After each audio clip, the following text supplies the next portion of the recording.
Assalamualaikum warahmatullahi wabarakatuh. Bu ya, saya ingin menanyakan, di kampung-kampung saya tuh seorang kiai tapi menerima zakat Bu ya, itu gimana hukumnya Bu ya? Sedangkan kiai itu dalam urusan materi menengah ke atas. Itu saja, terima kasih. Assalamualaikum warahmatullahi wabarakatuh. Waalaikumsalam warahmatullahi wabarakatuh. Bismillahirrahmanirrahim. Zakat bukan untuk anak yatim, zakat bukan untuk ustadz. Ada orang mengatakan zakat anak yatim. Oh enggak, siapa mengatakan zakat anak yatim? Anak yatim kaya raya, miliarder, bapaknya bos besar mati, yatim, enggak boleh dapat zakat. Orang sering salah paham, jadi mentang-mentang anak yatim enggak boleh dapat zakat. Ustadz kalau fakir ya berhak menerima zakat. Kalau ustadz kaya, dari mana ustadz kaya menerima zakat? Ustadz kaya tidak boleh menerima zakat, haram zakat baginya. Ustadz kaya cukup punya penghasilan. Kalau ustadz kaya, ada ustadz dia tidak punya kerjaan apa-apa, kerjaannya hanya ngajar saja. Biarpun mungkin kelihatannya punya motor, tapi kalau dia tidak punya penghasilan, maka kalau tidak punya penghasilan dia fakir. Dan seseorang tahu tentang dirinya sendiri. Anda para ustadz, kalau Anda cukup, ya katakan cukup, tidak perlu menerima zakat. Jadi seorang ustadz boleh menerima zakat karena fakir, bukan karena fakir, karena punya utang, atau karena dia di perjalanan, dan bukan fisabilillah seorang ustadz dalam hal ini. Jangan diperlebar lagi fisabilillah. Habis nanti fisabilillah kalau diperlebar. Semua orang ngaku fisabilillah, orang naik haji fisabilillah, orang kerja cari duit fisabilillah. Ini sabilillah. Sabilillah itu adalah orang yang perang jihad di jalan Allah, yang gratis, nggak digaji. Anda tentara di Indonesia jihad nggak boleh dapat gaji. Karena apa? Anda tentara digaji oleh negara. Kecuali Anda suka rela untuk berjuang melawan musuh-musuh Allah, Anda suka rela tidak digaji, maka Anda berhak menerima zakat. Jadi zakat bukan untuk kiai, zakat bukan untuk ustadz. Tapi kalau ustadznya fakir, dia lebih berhak. Karena apa? Dialah yang mengajari umat Nabi Muhammad SAW. Tapi karena kefakirannya, atau karena dia punya utang, ya, atau karena dia keputus ibnu sabil di sebuah perjalanan, dompetnya hilang, maka dia berhak menerima zakat. Tapi ada aturannya, hanya untuk tiket sampai rumahnya saja, nggak boleh banyak-banyak. Bahkan orang kaya pun berhak mendapatkan zakat kalau ternyata dia putus di tengah jalan.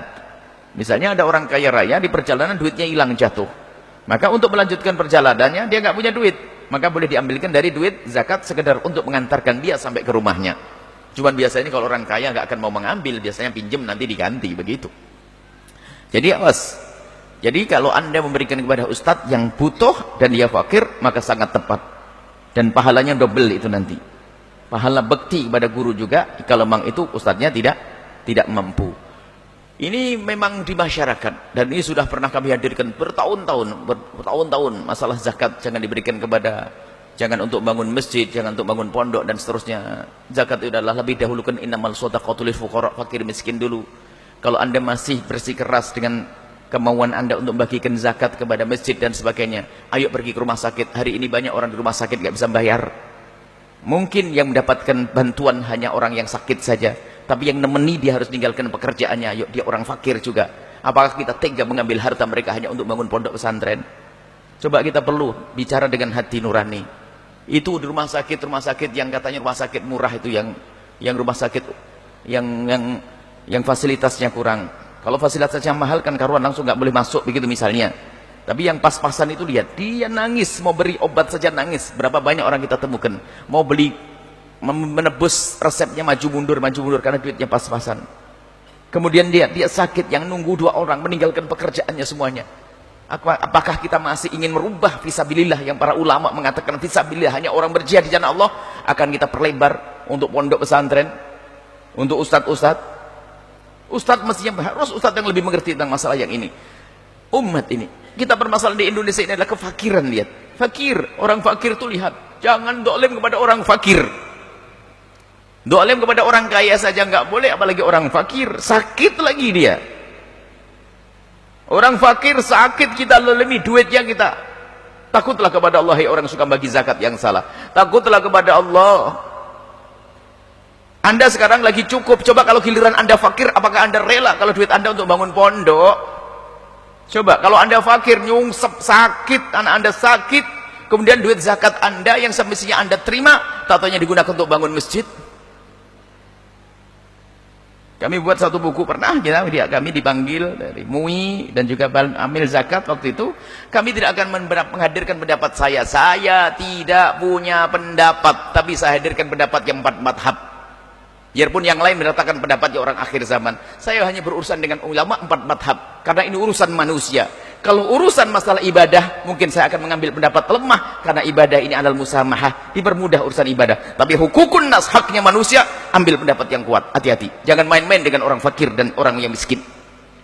Banyak orang sudah miskin, fakir, sakit, punya utang lagi. Waduh, double lagi.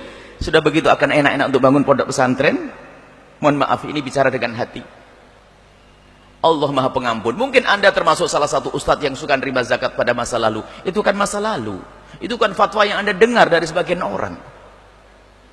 Dari dulu, dan Allah Maha Pengampun, tinggal tobat saja. Kenapa sih kok masih kita mempertahankan hawa nafsu kita? Ada apa? Kita Ramadan, selagi Ramadan. Jadi seorang ustadz berhak nerima zakat kalau dia fakir. Atau dia punya utang.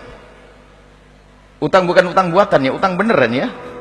Utang-utang main-main biar dapat zakat. Allah Maha tahu hati seseorang.